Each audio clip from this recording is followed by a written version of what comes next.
Olá pessoal, DexCast episódio 80, 24 de janeiro de 2025. Cavalo de Troia Tupiniquim. Assistindo à posse do presidente Trump dos Estados Unidos, me chamou a atenção o rigor e a prioridade em declarar uma emergência nacional na fronteira entre os Estados Unidos e o México.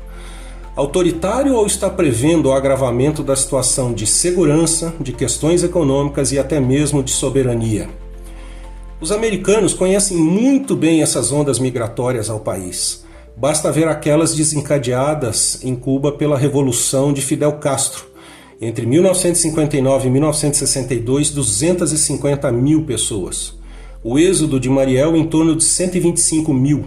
Os voos da liberdade, 300 mil entre 1965 e 1973. E a crise dos balseiros em 1994, mais de 30 mil. Em 2021, o êxodo da ilha comunista alcançou a extraordinária proporção de mais de 800 mil pessoas aos Estados Unidos. Neste caso, queria chamar a atenção para o caso do êxodo de Mariel, em 1980, que teve início numa operação ousada anti-Estados Unidos, a qual 10 mil cubanos, em busca de asilo político, invadiram a embaixada do Peru em Havana. Nessa invasão, Fidel Castro ordenou que fossem temporariamente dispensados os guardas do exército cubano da embaixada. Também anunciou que emitiria vistos de saída para todos os solicitantes. Na verdade, tudo coordenado pela DGI, Serviço de Inteligência Cubano, criado em 1961 com a ajuda da KGB soviética.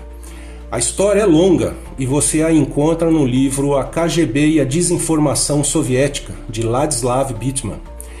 Esses refugiados seriam recebidos em vários países da América Latina e Estados Unidos. Após os primeiros desembarques desses refugiados na Flórida, o presidente Jimmy Carter afirmou que os receberiam de coração e braços abertos. Consequência, milhares e milhares de barcos de desporto se dirigiram ao porto de Mariel para levar os refugiados à costa americana. Em um relatório ao Subcomitê de Inteligência do Congresso americano, a CIA alertou entre janeiro e março de 1980 muitas e muitas vezes ao governo americano que Fidel Castro poderia recorrer novamente dessa imigração em grande escala para aliviar a insatisfação popular causada pela deterioração da economia cubana. Tal alerta foi absolutamente ignorado pelo governo Carter. Resultado? Entre abril e setembro de 1980, 124 mil refugiados chegaram a Key West, na Flórida.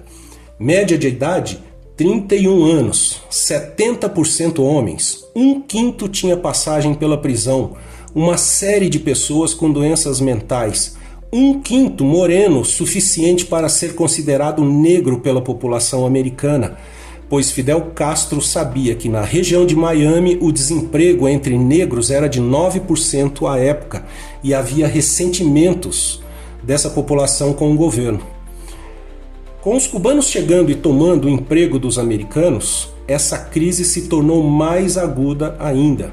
O caos se instalou para separar quem é criminoso de quem não é, numa população com documentos falsos, alguns sem registro e sem documentos.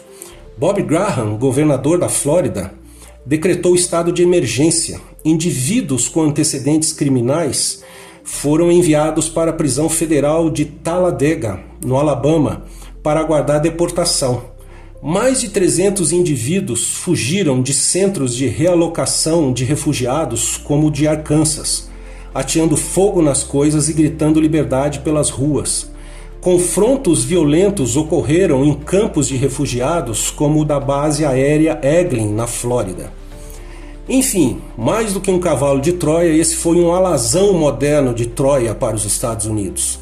Citei esse exemplo de Cuba para que talvez se possa ter uma ideia de que a migração desenfreada do México para os Estados Unidos é infinitamente maior do que esta que comentei. E ainda tem o seríssimo agravante das drogas e seus cartéis.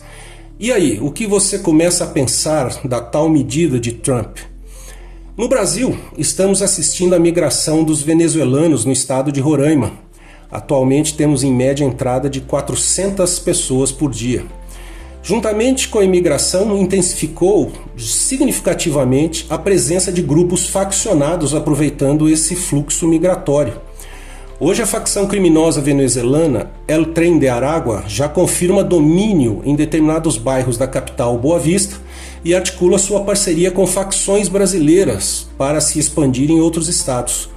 É considerada a maior e mais perigosa organização transnacional da Venezuela, além de ser conhecida por cometer crimes do mais alto nível de barbárie entre grupos do tráfico de drogas e contrabando de pessoas. Será esse nosso cavalo de Troia Tupiniquim?